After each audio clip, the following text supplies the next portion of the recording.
After their first quarter, the Philadelphia 76ers really never looked good the remainder of the game. And what was Brett Brown doing to start the fourth quarter?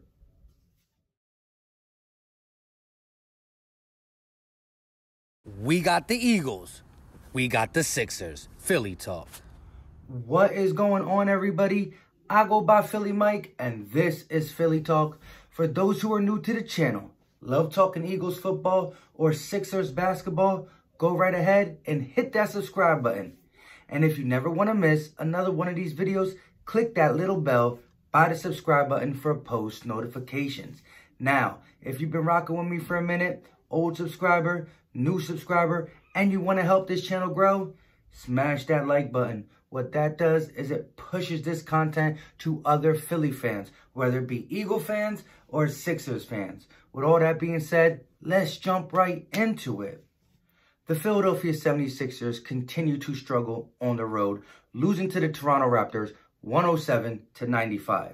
Now, this wasn't a loss on the road to a crappy team. The Raptors are a very good team in the East and pretty much healthy at this point, where we were missing Joel Embiid. And in the first quarter, with a couple minutes into the game, Josh Richardson reaches back, grabs his hammy. You could tell that it was a bad injury. I kind of knew he wasn't coming back. Hopefully he doesn't miss too many games in the future, because we got to get on this run within the last 40 games of the season. So going into the game without two starters, you knew we were shorthanded. But the 76ers found a way to have a great first quarter, scoring 35 in the first on the road, which shocked me. And I was like, cool, we could possibly feed off this. 7 3-pointers in the first quarter. I knew that wasn't going to be sustainable with the 76ers, but I thought we could feed off that and make smart plays in the second, third, and fourth, which we kind of did not do, both coaching and on the court. But let's stay in the first quarter. We outscored the Toronto Raptors 35-26. And in the first quarter, Ben Simmons had 6 assists. So he was setting everybody up. 7 3-pointers made, like I said.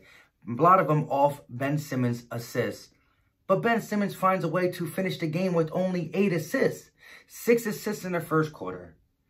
8 assists overall. That's 2 assists in the remaining 3 quarters.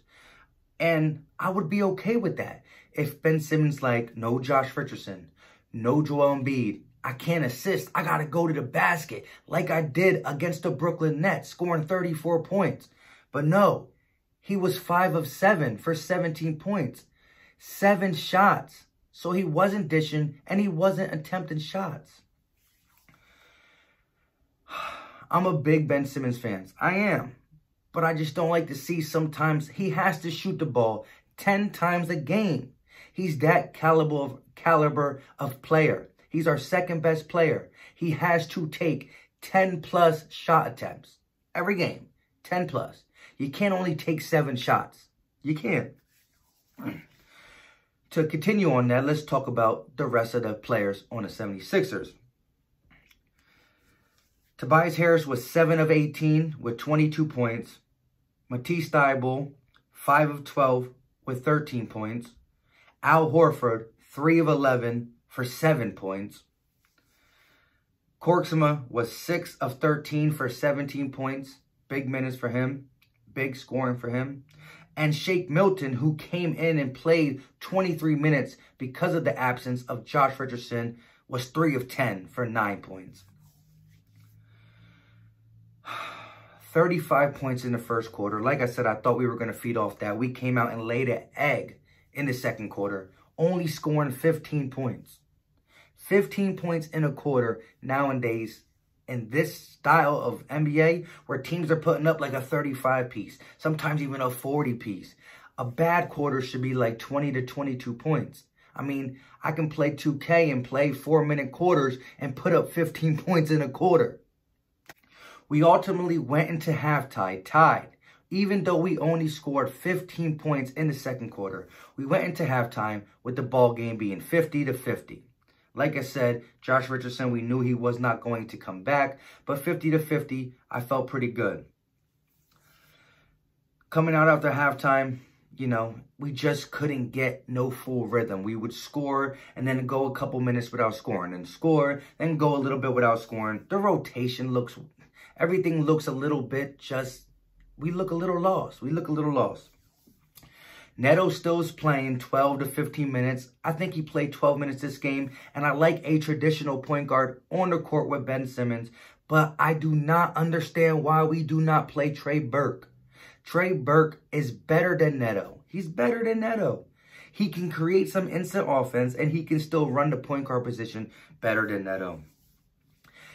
At the end of the day, the Sixers shot a measly 38.1% from the field and 39.1% from three-point line. We average around in the 30%, but a 30% when you only shoot 35 for threes is not as bad as a 39% when you shoot 46 threes. 18 of 46 from the three-point line.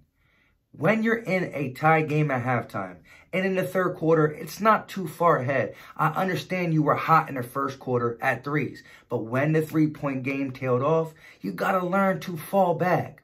When you got your shot, go ahead and shoot your shot. Shoot your shot. I'm all for shooting your shot. But when it's not going in, you have to fall back a little bit. Something that I liked about this team without Joel Embiid, although I really miss Joel Embiid and want him back. He's the best center in the game.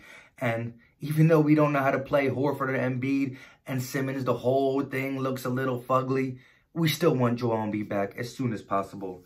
But fast break points, we normally been doing good and outscoring teams at fast break points. This game, we had 20 points from fast breaks, and the Raptors had 21. But what really killed us, and what we missed Joel Embiid this game for 100%, was points in the paint.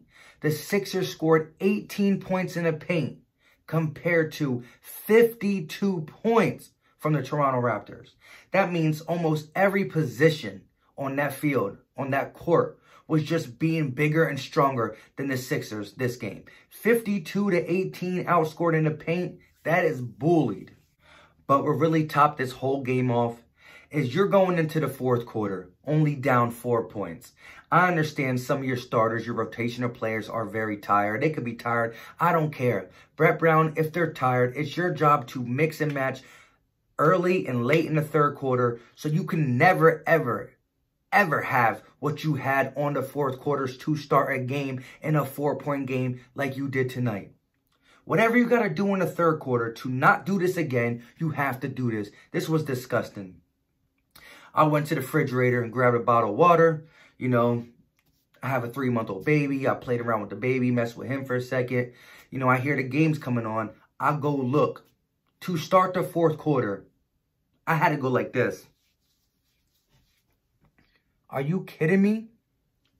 You had Neto at point guard, Korkmaz at shooting guard, Milton at the small forward, Scott at the power forward, and Pell at the center. You were running your offense basically through Pell, a G League center who I do respect a little bit and is on his last day of his contract. But still, you start the fourth quarter in a four-point game with Neto, Milton, Korkmaz, Scott, and Pell. Are you serious? Scott was making threes. Korkmaz was making threes. Who cares? You need at least one starter on there to keep the flow of the game right. You need Ben Simmons there or Tobias Harris there. Now you're going to say, well, Josh Richardson is not there. We weren't used to that. Well, you should have sat one of Tobias or Ben in the third a little bit more. That was ugly. That was ugly rotation.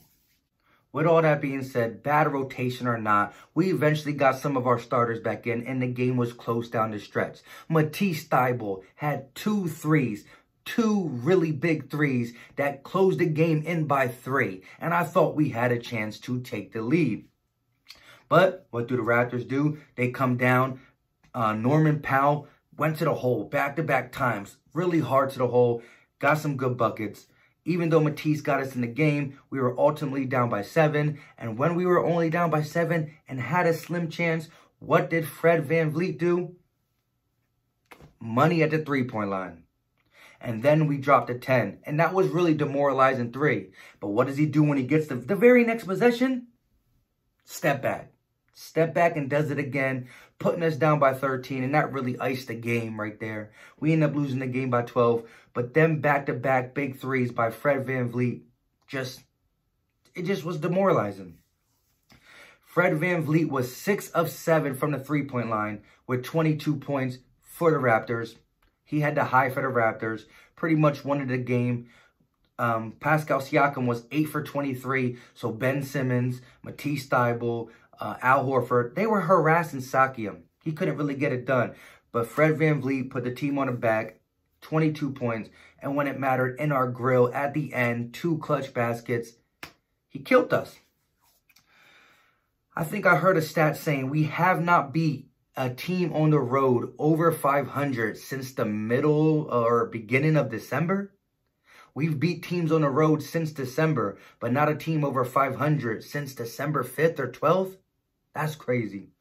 We have to figure out how to win games on the road. We're very good at home. We're really good at home. But we have to play on the road in the playoffs as well. I feel like I forgot what it is like to see Sixers basketball with Joel Embiid. So hopefully he can get back soon. And hopefully Josh Richardson is not too much hurt. The trade deadline is coming. They're talking about Derrick Rose. They're talking about Covington, who I don't want. And they're talking about Bogdan. I would take Bogdan. I would take D Rose. I'm not sure what we have to give up, actually. But I would take them too. But I don't want Covington. With all that being said, thank you for watching. Hopefully the next time we talk Sixers, we can talk about a W. Damn. I hate the Raptors after last year. And they gave it to us once again.